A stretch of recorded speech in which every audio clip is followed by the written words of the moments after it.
अस्सलाम वालेकुम। आज हम MS SQL सर्वर 2012 के बारे में कुछ सबसे पहले जानना चाहेंगे कि उसको हम कैसे इंस्टॉल करना है और उसके लिए हमारे पास क्या रिक्वायरमेंट्स होनी चाहिए। सबसे पहले हम अपने ऑपरेटिंग सिस्टम यानी कि अगर हम लिनक्स यूज़ कर रहे हैं तो उसके बारे में, या अगर हम विंडोज़ यूज़ कर रहे हैं तो उसके बारे में हमें पता होना चाहिए कि वो कितने बिट्स पर है। जैसे कि मेरा ऑपरेटिंग सिस्टम 64 बिट्स पर है। अब हम डाउनलोड करते हैं MS SQL सर्वर 2012। इसके लिए हम गूगल करेंगे MS SQL सर्वर 2012। गूगल किया, सबसे पहला लिंक ही माइक्रोसॉफ्ट का है, उसको आप राइट क्लिक करके न्यू टैब में ओपन कर लें।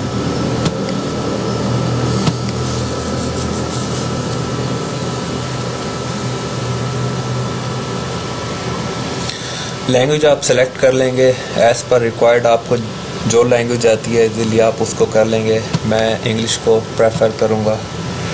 डिटेल्स सिस्टम रिक्वायरमेंट यहाँ पे माइक्रोसॉफ्ट की तरफ से पहले से दी जाती है।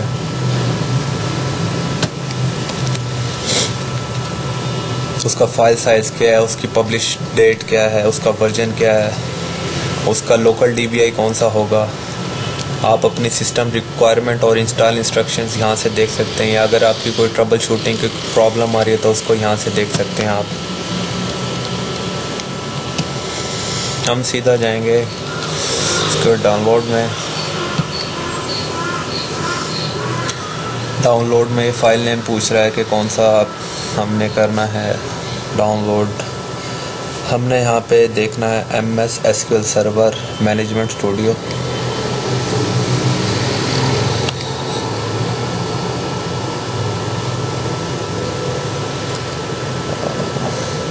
हाँ, बस MS SQL server studio management फ़िलहाल इसको करते हैं हम नेक्स्ट।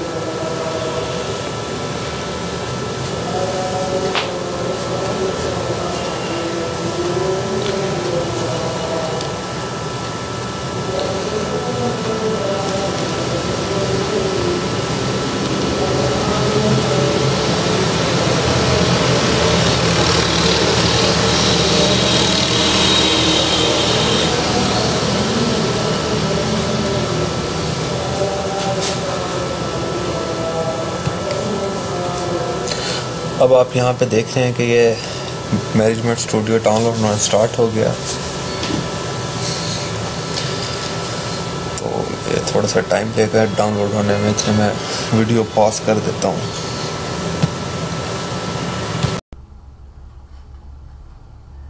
जैसा कि आप देख सकते हैं कि SQL सर्वर डाउनलोड हो गया है 64 बिट पे और 86 यानी कि 32 बिट आर्किटेक्चर के लिए। अब आपने सबसे पहले आपका DBMS डाउनलोड हो गया है।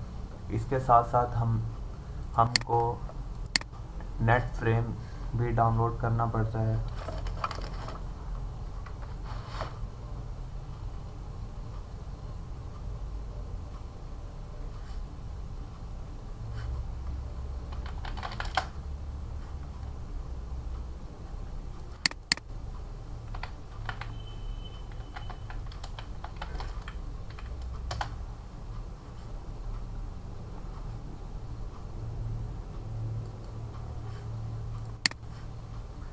इसको आपने गूगल पे .NET फ्रेम जो भी आपने डाउनलोड करना है, लेकिन इसका लेटेस्ट वर्जन डाउनलोड करेंगे आप नेट फ्रेम का। इंस्टॉल नेट फ्रेम नाउ, इस पर आप क्लिक कर देंगे तो ये एक फ़ाइल आ जाएगी नेट फ्रेम। ये मेरे डाउनलोड हुआ हुआ है और इंस्टॉल हुआ हुआ है। एज सच आप लोगों को ये करना पड़ेगा, डाउनलोड करके इसको इंस्टॉल करना पड़ेगा। बहुत इजी है। आइए हम देखते हैं SQL सर्वर की फ़ाइल। मेरा ऑपरेटिंग सिस्टम 64 बिट है, तो मैं 64 बिट SQL सर्वर को देखता हूँ। यहाँ से इसको एक्सट्रैक्ट करवाएंगे फ़ाइल को।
सारी एक्सट्रैक्शन के बाद हमारे पास ये विंडोज़ पॉपअप होगी, एसक्यूएल सर्वर इंस्टॉलेशन सेंटर।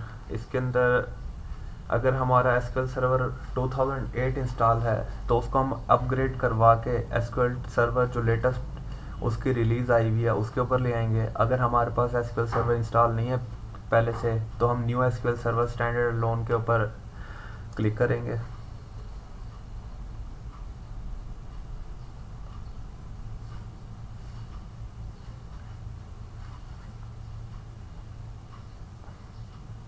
और थोड़ा वेट करेंगे।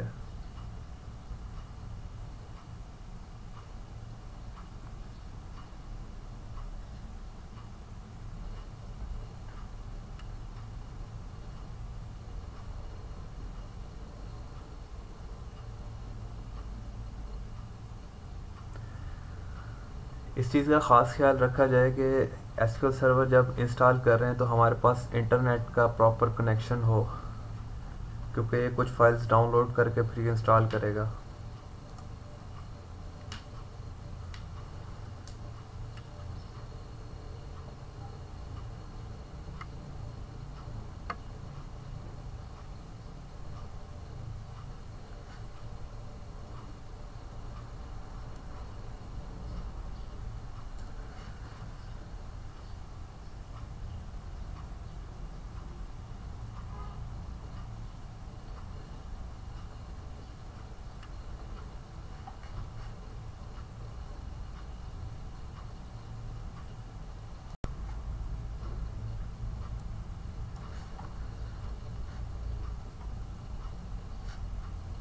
उसके बाद ये अपने प्रोडक्ट्स अपडेट देखेगा। इसको आप, मेरा तो इंस्टॉल हुआ हुआ है एसक्यूएल सर्वर, तो मैं इसको स्किप स्कैन करवा के नेक्स्ट पे ले जाऊंगा।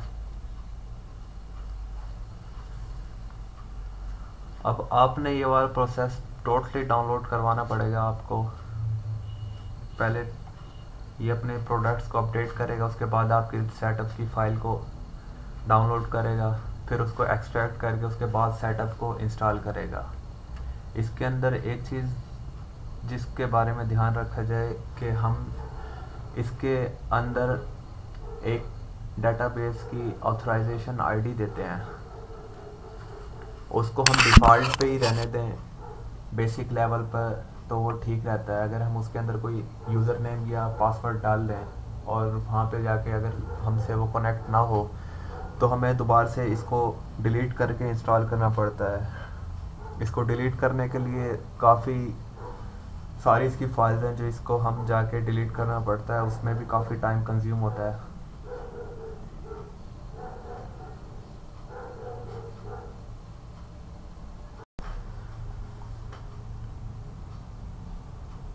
उस सब के बाद ये वाली विंडो हमारे पास अपीयर होगी। इसके अंदर ये फिर से पूछेगा कि आपने इंस्टॉलेशन न्यू करनी है या उसके अंदर एग्जिस्टेंस के अंदर कोई न्यू इंस्टेंस या फीचर आपने अलाउ करवाना है। मेरे पास इंस्टॉल हुआ हुआ है ऑलरेडी, लेकिन मैं आपको ये शो करवाऊँगा कि आप यहाँ से परफॉर्म न्यू इंस्टॉलेशन पे क्लिक करें, नेक्स्ट। इसके अंदर I accept all term and condition, इसके अंदर आप टर्म एंड कंडीशन सारी पढ़ लीजिएगा तो बेहतरी है इसके अंदर। नेक्स्ट।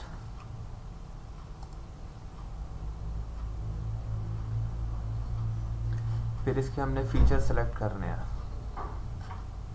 उसके अंदर सारे फीचर हमने सेलेक्ट कर लेने हैं जो हमें चाहिए फ़िलहाल।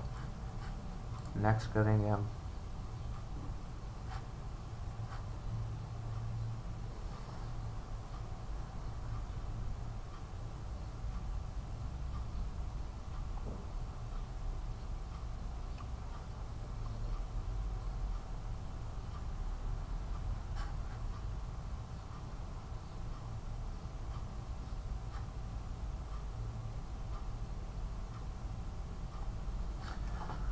अब यहाँ से आपसे ये पूछेगा नेम इंस्टेंस और इंस्टेंस आईडी।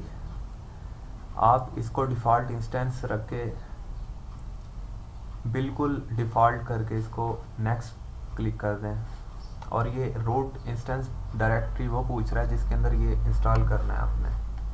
आप यहाँ पे नेक्स्ट करेंगे।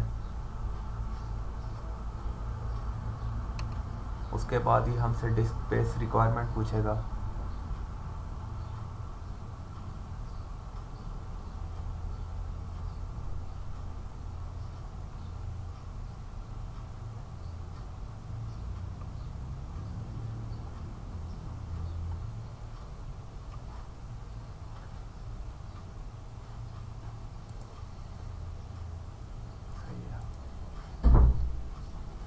यहाँ से नेक्स्ट कर देना आपने।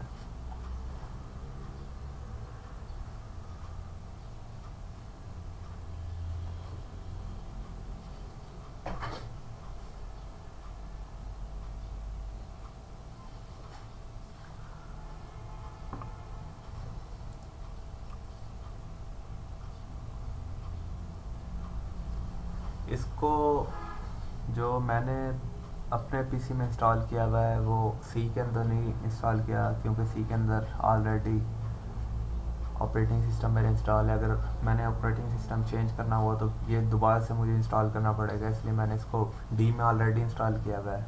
ये आपके ऊपर है, आपने इसको किस डायरेक्टरी में सेव करवाना है, सॉरी इंस्टॉल करवाना है। उसके बाद ये रिपोर्टिंग सर्विस कॉन्फ़िगरेशन है। रिपोर्टिंग सर्विस मोड इसके अंदर इंस्टॉल एंड कॉन्फ़िगर है और इंस्टॉल ओनली है।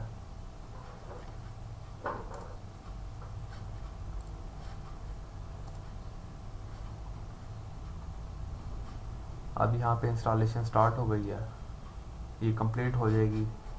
ये थोड़ा टाइम लेगी, तकरीबन आधा घंटा लेगी है। दैट फॉर ऑल, ऐसे हम एसक्यूएल सर्वर 2012 इंस्टॉल कर सकते हैं। Thank you.